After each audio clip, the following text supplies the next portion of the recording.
Okay, so imagine this. What if you could gather 100 people, I'm talking from a 1-year-old baby all the way to a 100-year-old, and put them all through a series of insane challenges to find out who is really in their prime? Well, that is exactly what happened in one of the wildest, most ambitious social experiments I have ever seen. And this was the big question at the heart of it all. What is the prime age of humanity? Is it our 20s when we're at our physical peak? Is it our 50s when we've got all that wisdom?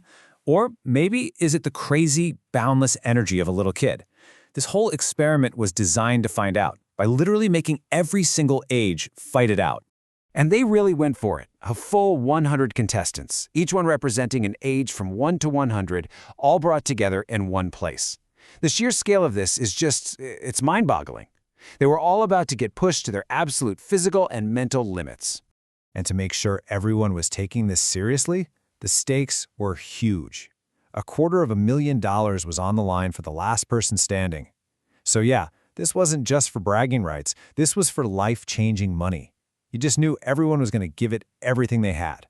So, right from the start, you could tell this was way more than just a game show. It was this massive, fascinating, real-time experiment. The whole point was to see how all these different ages would handle the exact same challenges. Who was going to just survive, and who was actually going to thrive? The competition kicked off with a phase designed for one thing and one thing only: pure, brutal efficiency. They called it the Great Elimination Gauntlet.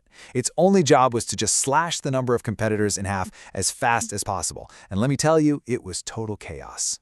First up was a simple race, a sprint. But here's the catch. Contestants were grouped by their decade, and only the first 5 from each of those groups to cross the finish line got to move on. Just like that, boom, 50 people, half the contestants, were gone, eliminated right then and there. So what was next? A giant game of dodgeball. And this is where things got really interesting because of how they made the teams. You had the oldies versus Gen Z and so on, which created these amazing generational showdowns. At one point, you could see the younger kids grabbing all the balls and just feeding them to the teenagers so they could pick off the older teams. And the result of that dodgeball game was just ruthless. This table says it all. After the dust settled, not a single person over the age of 40 was left in the entire competition. It was a complete wipeout. The younger generations had totally and kind of systematically eliminated all their elders. Okay, so with the field cut way down and all the older contestants out, the experiment totally shifted gears. Now the challenges got a lot more complicated. They started focusing on a tricky mix of skill, strategy, and just pure raw willpower. The next challenge was this crazy multi-stage relay that needed a whole bunch of different skills. You had to do archery, then swim, then build a ladder, all under crazy pressure. This wasn't just about being the fastest or the strongest anymore. This was about being versatile and working as a team.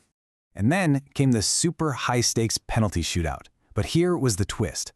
The youngest contestants left got to pick who they wanted to go up against. This added this whole psychological layer to it, Little kids had to strategically call out adults that they thought they actually had a chance of beating. Talk about pressure. And that pressure really got to people. This was the moment the 17-year-old got eliminated. But before he left, he had this really emotional, tearful goodbye with the 7-year-old, who he'd become friends with. It was just this powerful reminder that behind all this competition, there were real people making real connections. For the final 6, the challenge was just a brutal test of endurance. Each person had to hold up a mannequin that was tied to a rope. Now, here's the crucial part. The weight was a percentage of their own body weight, which made it a totally level playing field. Oh, and that weight went up every 5 minutes. Just grueling. And this is where the 7-year-old became a legend. As these bigger, stronger contestants started dropping out, he just kept holding on. And he yelled out this incredible line. He said he was in his villain arc now. And he was proving that resilience isn't just about muscle, It's about pure grit and determination. So, after that absolutely draining test of will, only 2 people were left standing. The entire experiment, with its 100 contestants and all those brutal challenges, had somehow led to one of the most unlikely, unbelievable final matchups you could ever possibly imagine. And, just look at this contrast. It's perfect. In one corner, you've got the 28-year-old, an absolute physical powerhouse who just dominated all the athletic stuff. And in the other corner, you have the 7-year-old underdog who somehow survived against all the odds. The crowd was even booing the 28-year-old and cheering for the kid.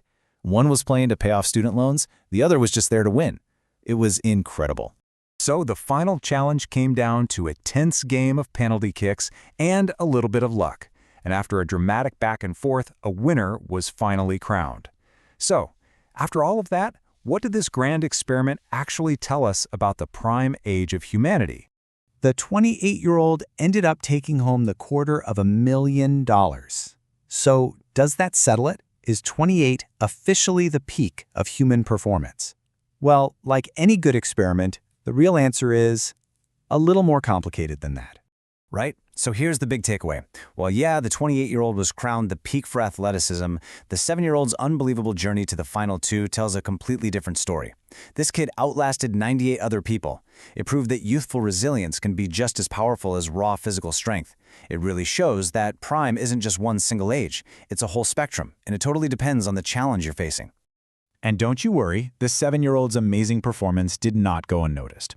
For making it all the way to the final two against impossible odds, he was given $10,000. A pretty fitting prize for an effort that, honestly, captured the hearts of absolutely everyone who was watching. Which kind of leaves us with this one last thought. This whole experiment started out trying to find a simple answer, but what it really did was reveal a much deeper truth. It wasn't just about strength or speed, it was also about heart and strategy and the sheer will to just keep going. So it really makes you wonder, right? What truly defines a person's prime? Is it just a number? Or is it something else entirely? Maybe a state of mind?